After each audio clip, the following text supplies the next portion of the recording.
जय हिंद विद्यार्थियों, आपका स्वागत है आपके अपने इस YouTube channel online Gurukul teaching पर। हम कर रहे हैं तैयारी सीटेट, यूपीटेट और बीएड एंट्रेंस एग्जाम की। और आज के जो हमारा प्रैक्टिस सेट है वो है पर्यावरण अध्ययन का। यह हमारा 17वां प्रैक्टिस सेट है।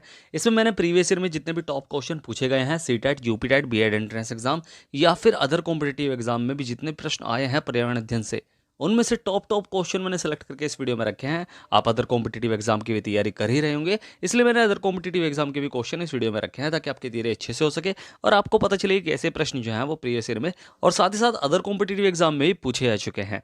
तो इसलिए वीडियो को ध्यान से देखें और पूरी देखें। अगर आपने पिछली वीडियो को अभी तक नहीं देखा है तो आप हमारी प्लेलिस्ट पर जाकर उन वीडियो को देख सकते हैं, और नए हैं तो चैनल को भी सब्सक्राइब करना है, साथ ही साथ बेल आइकन कॉल पर सेट करना है ताकि आपको आने वाले लेटेस्ट वीडियो की नोटिफिकेशंस मिलती रहे। और वीडियो को शेयर करें अपने दोस्तों के पास, जितना हो सके। आपका ही अपना चैनल है। टॉप 30 क्वेश्चन मैंने सेलेक्ट करके इस वीडियो में रखे हैं। अगर आप उनमें से 25 भी सही कर पाए तो आप भी कर सकते हैं इनमें से कोई सा भी एग्जाम क्रैक। आपका स्कोर क्या रहा, आप कितने तैयार हैं, ये आप मुझे वीडियो के अंत में जरूर बताएं। तो चलिए शुरू करते हैं इस वीडियो को और देखते हैं अपना पहला प्रश्न। ये सभी प्रश्न प्रीवियस ईयर में पूछे जा चुके हैं, तो इसलिए वीडियो को ध्यान से देखना है और पूरी देखना है। पहला प्रश्न है, कौन सा विटामिन रक्त का थक्का बनाने में सहायक है? Vitamin B, vitamin A, vitamin E या विटामिन के? तो रक्त का थक्का बनाने में जो विटामिन सहायक है वो है विटामिन के, यानी ऑप्शन जो है वो डी हमारा बिल्कुल सही है। विटामिन के में उपस्थित प्रोथ्रोम्बिन रक्त का थक्का जमने का प्रमुख अवयव होता है। विटामिन के का जो रासायनिक नाम है वो है नैफ्थोक्विनोन। तो इस प्रश्न का जो सही उत्तर है वो है डी। तो बढ़ते हैं अगले प्रश्न की तरफ। निम्न में से कौन सा जीव सरीसृप के अंतर्गत नहीं आता?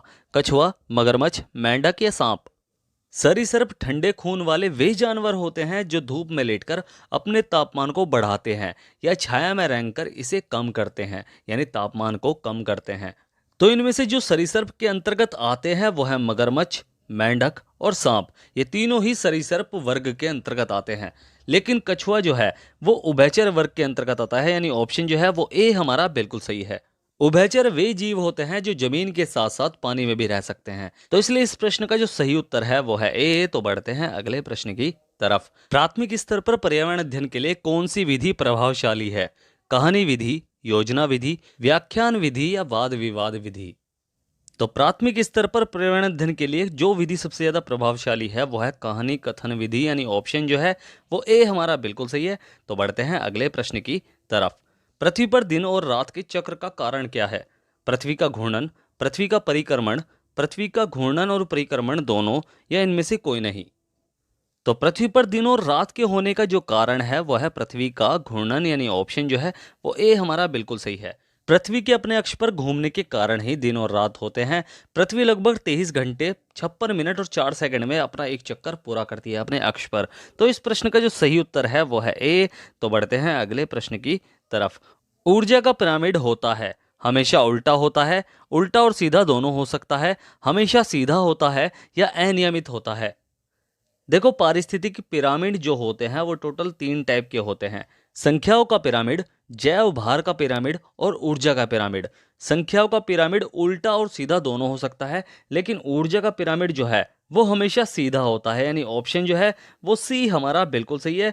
तो बढ़ते हैं अगले प्रश्न की तरफ। प्रोटीन का सबसे उत्तम स्रोत है मांस, दूध, सोयाबीन या अंडा? प्रोटीन का सबसे उत्तम यानी सर्वोत्तम स्रोत है वो है सोयाबीन, यानी ऑप्शन जो है वो सी हमारा बिल्कुल सही है। सोयाबीन में लगभग 43% प्रोटीन पाई जाती है। और प्रोटीन की कमी से कौन सा रोग होता है? वो होता है क्वाशियोरकर रोग। तो इस प्रश्न का जो सही उत्तर है वो है सी। तो बढ़ते हैं अगले प्रश्न की तरफ। बच्चे को समाजीकरण का पहला पाठ कहाँ से प्राप्त होता है? विद्यालय से, परिवार से, सांस्कृतिक केंद्र से या धार्मिक केंद्र से? तो बच्चे को समाजीकरण का पहला पाठ कहाँ से प्राप्त होता है? वो होता है परिवार से, यानी ऑप्शन जो है वो बी हमारा बिल्कुल सही है। परिवार बालक की प्रथम पाठशाला माना जाता है जहां वह अनौपचारिक यानी अनऑफिशियल शिक्षा जो है वो ग्रहण करता है। समाजीकरण की जो प्रक्रिया है वो परिवार से ही आरंभ होती है, यानी ऑप्शन जो है इस प्रश्न का सही उत्तर है बी। तो बढ़ते हैं अगले प्रश्न की तरफ। शारदा एक्ट का संबंध निम्न में से किससे है? दहेज प्रथा, बाल विवाह, बाल श्रम या अनिवार्य शिक्षा? तो शारदा एक्ट का जो संबंध है वो बाल विवाह से है, यानी ऑप्शन जो है वो बी हमारा बिल्कुल सही है। इस एक्ट के तहत लड़कों की विवाह की आयु 18 और लड़कियों की विवाह की आयु 14 वर्ष तय की गई थी। तो इस प्रश्न का जो सही उत्तर है वो है बी। तो बढ़ते हैं अगले प्रश्न की तरफ। किस देश के संविधान से मौलिक कर्तव्यों को लिया गया है? जर्मनी, यूनाइटेड किंगडम, यूएसए या यूएसएसआर? तो मौलिक कर्तव्यों को किस देश के संविधान से लिया गया है? तो वो लिया गया है सोवियत संघ यानी यूएसएसआर के संविधान से, यानी रूस के संविधान से। रूस को पहले सोवियत संघ के नाम से जाना जाता था। मौलिक अधिकारों को भारतीय संविधान के भाग 4 क में रखा गया है और किस अनुच्छेद के अंतर्गत? तो अनुच्छेद 51 के अंतर्गत। मौलिक अधिकारों की कुल संख्या कितनी है? तो वो है 11। तो इस प्रश्न का जो सही उत्तर है वो है डी। तो बढ़ते हैं अगले प्रश्न की तरफ। प्रजातियों की उत्पत्ति किसकी रचना है? अरस्तु की, चार्ल्स डार्विन की, मेंडेल की या रॉबर्ट हुक की? तो प्रजातियों की उत्पत्ति यानी ओरिजिन ऑफ स्पीसीज किसकी रचना है? तो वो है चार्ल्स डार्विन की, यानी ऑप्शन जो है वो बी हमारा बिल्कुल सही है। तो बढ़ते हैं अगले प्रश्न की तरफ। मृत सागर क्या है? जिसका पानी जहरीला होता है, जो सभी सागरों और महासागरों से नमकीन है, जिसमें ज्वार भाटे तीव्र गति से आते हैं, या जिसमें जहाज चलाना कठिन होता है? देखो, मृत सागर जो है वो समुद्र तल से 400 मीटर नीचे है। इसे दुनिया का सबसे निचला बिंदु भी कहते हैं। इसमें कोई मछली जीवित नहीं है और यह सभी सागरों और महासागरों से सबसे ज्यादा नमकीन है, यानी ऑप्शन जो है वो बी हमारा बिल्कुल सही है। तो बढ़ते हैं अगले प्रश्न की तरफ। कोई पक्षी पेड़ की ऊंची डाल पर अपना घोंसला बनाता है।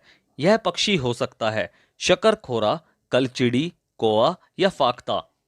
तो इनमें से जो पक्षी पेड़ की ऊंची डाल पर अपना घोंसला बनाता है वो है कौआ, यानी ऑप्शन जो है वो सी हमारा बिल्कुल सही है। तो बढ़ते हैं अगले प्रश्न की तरफ। रात में जागने वाले जानवर हर चीज को केवल लाल रंग में देख सकते हैं, हरे रंग में देख सकते हैं, केवल काली और सफेद ही देख सकते हैं, या केवल हरे रंग में देख सकते हैं?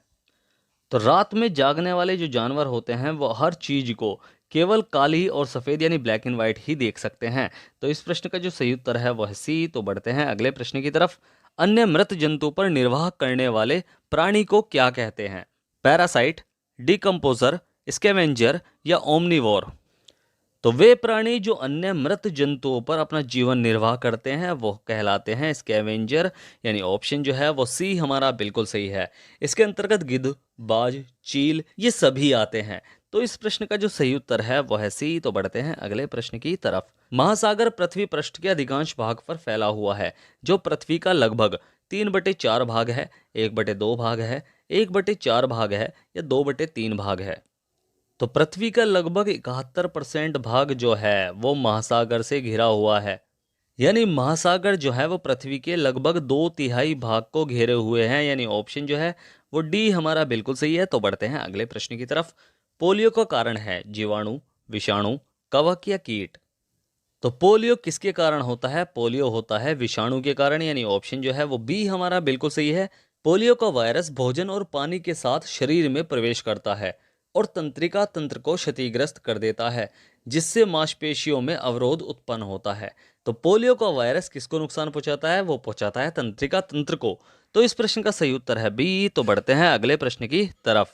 11 जुलाई को मनाया जाता है विश्व स्वास्थ्य दिवस, विश्व जनसंख्या दिवस, अंतर्राष्ट्रीय महिला दिवस या विश्व जल दिवस? तो 11 जुलाई को कौन सा दिवस मनाया जाता है? वो मनाया जाता है विश्व जनसंख्या दिवस, यानी ऑप्शन जो है वो बी हमारा बिल्कुल सही है। अगर बात करें विश्व स्वास्थ्य दिवस की, तो विश्व स्वास्थ्य दिवस 7 अप्रैल को मनाया जाता है। अंतर्राष्ट्रीय महिला दिवस जो मनाया जाता है वो मनाया जाता है 8 मार्च को, और विश्व जल दिवस 22 मार्च को मनाया जाता है। तो इस प्रश्न का जो सही उत्तर है वो है बी। तो बढ़ते हैं अगले प्रश्न की तरफ। भारत में सर्वप्रथम किस राज्य में पानी पंचायत प्रारंभ हुई थी? केरल, राजस्थान, आंध्र प्रदेश या महाराष्ट्र? देखो, भारत में सर्वप्रथम 1972 में, कब? 1972 में महाराष्ट्र में पानी पंचायत की शुरुआत की गई थी। इस पंचायत के माध्यम से पानी के संरक्षण पर विशेष ध्यान दिया जाता है। तो इस प्रश्न का जो सही उत्तर है वो है डी। तो बढ़ते हैं अगले प्रश्न की तरफ। निम्न में से पृथ्वी पर कौन सा पारिस्थितिकी तंत्र जो है वो सबसे बड़ा है? रेगिस्तान, समुद्र, वन या कृषि भूमि? तो पृथ्वी पर सबसे बड़ा पारिस्थितिकी तंत्र जो है वो है समुद्र, यानी ऑप्शन जो है वो बी हमारा बिल्कुल सही है, क्योंकि यह पृथ्वी के सबसे अधिक भाग पर विस्तारित है, यानी फैला हुआ है। तो इस प्रश्न का सही उत्तर है बी। तो बढ़ते हैं अगले प्रश्न की तरफ। लौंग और केसर पौधे के किस भाग से प्राप्त होती है? जड़, तना, फूल या फल? तो लौंग और केसर जो है वो पौधे के फूल यानी कली वाले भाग से प्राप्त होती है, यानी इस प्रश्न का सही उत्तर है सी। अगर बात करें केसर की, तो केसर का जो उत्पादन होता है वो सबसे ज़्यादा जम्मू कश्मीर में होता है और लौंग का उत्पादन केरल राज्य में किया जाता है। तो इस प्रश्न का सही उत्तर है सी। तो बढ़ते हैं अगले प्रश्न की तरफ। ओजोन परत सूर्य से आने वाली किन किरणों को रोकती है? अवरक्त किरणें, एक्स किरणें, पराबैंगनी किरणें या इनमें से कोई नहीं? तो ओजोन परत सूर्य से आने वाली किन किरणों को रोकती है? तो वो रोकती है पराबैंगनी किरणों को, यानी ऑप्शन जो है वो सी हमारा बिल्कुल सही है। पृथ्वी पर ऊष्मा वृद्धि में यही किरणें जो हैं वो सहायक होती हैं। ओजोन परत पृथ्वी के किस मंडल में पाई जाती है? तो वो पाई जाती है समताप मंडल में।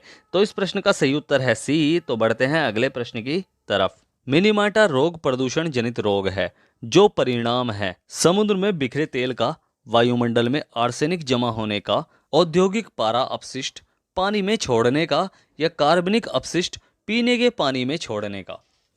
तो मिनीमाटा जो रोग है वो शरीर में पारे की अधिकता के कारण होता है, यानी ऑप्शन जो है वो सी हमारा बिल्कुल सही है। यही पारा जब औद्योगिक इकाइयों द्वारा अपशिष्ट के रूप में पानी में मिलता है तो इसके सेवन से ही मिनीमाटा रोग जो है वो फैलता है। यह रोग सर्वप्रथम जापान में देखा गया था। तो इस प्रश्न का जो सही उत्तर है वो है सी। तो बढ़ते हैं अगले प्रश्न की तरफ।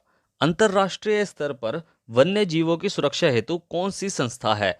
IUCN, UNICEF, IUPAC या WHO? तो अंतर्राष्ट्रीय स्तर पर वन्य जीवों की सुरक्षा हेतु जो संस्था है वो है IUCN, यानी ऑप्शन जो है वो ए हमारा बिल्कुल सही है। इसका जो पूरा नाम है वो है international union for conservation of nature. इसकी जो स्थापना हुई थी वो हुई थी 1948 में और इसका जो मुख्यालय है वो है स्विट्जरलैंड में। तो इस प्रश्न का जो सही उत्तर है वो है ए। तो बढ़ते हैं अगले प्रश्न की तरफ। जब ध्रुवों से भूमध्य रेखा की ओर बढ़ते हैं तब जैव विविधता कैसी होती है? बढ़ती है, घटती है, स्थिर रहती है, या इनमें से कोई नहीं? देखो, जैव विविधता यानी बायोडायवर्सिटी किसी प्राकृतिक प्रदेश में पाई जाने वाली जंगली और पालतू जीव जंतु और पेड़ पौधों की प्रजातियों की अधिकता को कहते हैं। जब हम ध्रुवों से भूमध्य रेखा की ओर बढ़ते हैं तब जलवायु में अंतर होने के कारण जैव विविधता भी जो है वो बढ़ती है, यानी ऑप्शन जो है वो ए हमारा बिल्कुल सही है। तो बढ़ते हैं अगले प्रश्न की तरफ।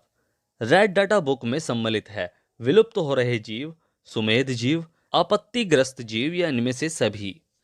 देखो, रेड डाटा बुक जो है वो IUCN यानी international union for conservation of nature के द्वारा 1964 से जारी किया जाता है। इसमें अति संकटग्रस्त जीव, विलुप्त जीव, संकटग्रस्त जीव और सुमेध जीव यानी सभी प्रकार की प्रजातियां जो हैं वो सम्मिलित हैं, यानी ऑप्शन जो है वो डी हमारा बिल्कुल सही है। तो बढ़ते हैं अगले प्रश्न की तरफ। किस मृदा में जल धारण क्षमता अधिक होती है? दोमट, बलुई, चिकनी या बारीक बालू? तो जिस मृदा में जल धारण की क्षमता अधिक होती है वो होती है चिकनी मिट्टी, यानी ऑप्शन जो है वो सी हमारा बिल्कुल सही है। यह भूरे रंग की होती है जो नदियों के किनारों पर देखने को मिलती है। तो इस प्रश्न का सही उत्तर है सी। तो बढ़ते हैं अगले प्रश्न की तरफ। वायुमंडल में नाइट्रोजन गैस की प्रतिशत मात्रा होती है? देखो, वायुमंडल में सर्वाधिक मात्रा जो है वो नाइट्रोजन की पाई जाती है और वायुमंडल में इसकी जो मात्रा होती है वो होती है 78.9%। ऑक्सीजन की 21% होती है और कार्बन डाइऑक्साइड की 0.03% होती है। तो इस प्रश्न का जो सही उत्तर है वो है बी। तो बढ़ते हैं अगले प्रश्न की तरफ। निम्न में से कौन सा पर्यावरण अध्ययन का घटक नहीं है? मानव, वायुमंडल, जलमंडल या सौरमंडल? देखो, पर्यावरण के अंतर्गत वायुमंडल, जलमंडल, स्थलमंडल और जैवमंडल जिसमें मानव शामिल है ये सभी कारकों का अध्ययन किया जाता है, लेकिन सौरमंडल का इसमें अध्ययन नहीं किया जाता, यानी ऑप्शन जो है वो डी हमारा बिल्कुल सही है। सौरमंडल पर्यावरण अध्ययन का घटक नहीं है, यानी इस प्रश्न का सही उत्तर है डी। तो बढ़ते हैं अगले प्रश्न की तरफ। निम्न में से कौन सी विधि समस्याग्रस्त बालक का पता लगाने की विधि है? सेमिनार, क्रियात्मक शोध, केस स्टडी या ये सभी? तो इनमें से जो विधि समस्याग्रस्त बालक का पता लगाने की विधि है वो है केस स्टडी, यानी ऑप्शन जो है वो सी हमारा बिल्कुल सही है। केस स्टडी विधि का सहारा लिया जाता है समस्याग्रस्त बालक का पता लगाने के लिए ताकि बालक का उचित उपचार किया जा सके। तो इस प्रश्न का सही उत्तर है सी। तो बढ़ते हैं अगले प्रश्न की तरफ और ये हमारा अंतिम प्रश्न भी है कि ATM का पूरा रूप क्या है, यानी पूर्ण रूप क्या है? Automatic teller machine, all time money, automatic transfer machine या ऑडिट टेलर मशीन? तो ये प्रश्न सिर्फ आपके लिए है। इसका आंसर आपको मुझे कमेंट बॉक्स में लिखकर बताना है कि ATM की फुल फॉर्म क्या है। तो इसका आंसर आपको मुझे कमेंट बॉक्स में लिखकर जरूर बताना है। तो यही प्रश्न जो है वो प्रीवियस ईयर में अलग अलग कॉम्पिटेटिव एग्जाम और साथ ही साथ सी टेट, यूपी टेट और बी एड एंट्रेंस एग्जाम में भी पूछे जा चुके हैं।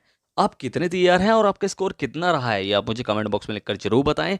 और जो आपसे पूछा है कि एटीएम का पूरा रूप क्या है, इसका आंसर भी आप मुझे कमेंट बॉक्स में लिखकर जरूर बताएं। आई होप आपको वीडियो अच्छी लगी होगी। अगर आपको वीडियो अच्छी लगी है तो वीडियो करें लाइक, चैनल को करें सब्सक्राइब और शेयर करें इस वीडियो को, जितना हो सके। आपका ही अपना चैनल है, मैं ऐसी वीडियो आपके लिए लेकर आता रहूंगा। बस आपको क्या करना है, आपको चैनल को अभी सब्सक्राइब जरूर करना है, साथ ही साथ बेल आइकन कॉल पर सेट करना है, ताकि आपको आने वाले लेटेस्ट वीडियो की नोटिफिकेशन मिलती रहे। तो मिलते हैं फिर अगली वीडियो में, तब तक के लिए bye bye, tata, see you, जय हिंद।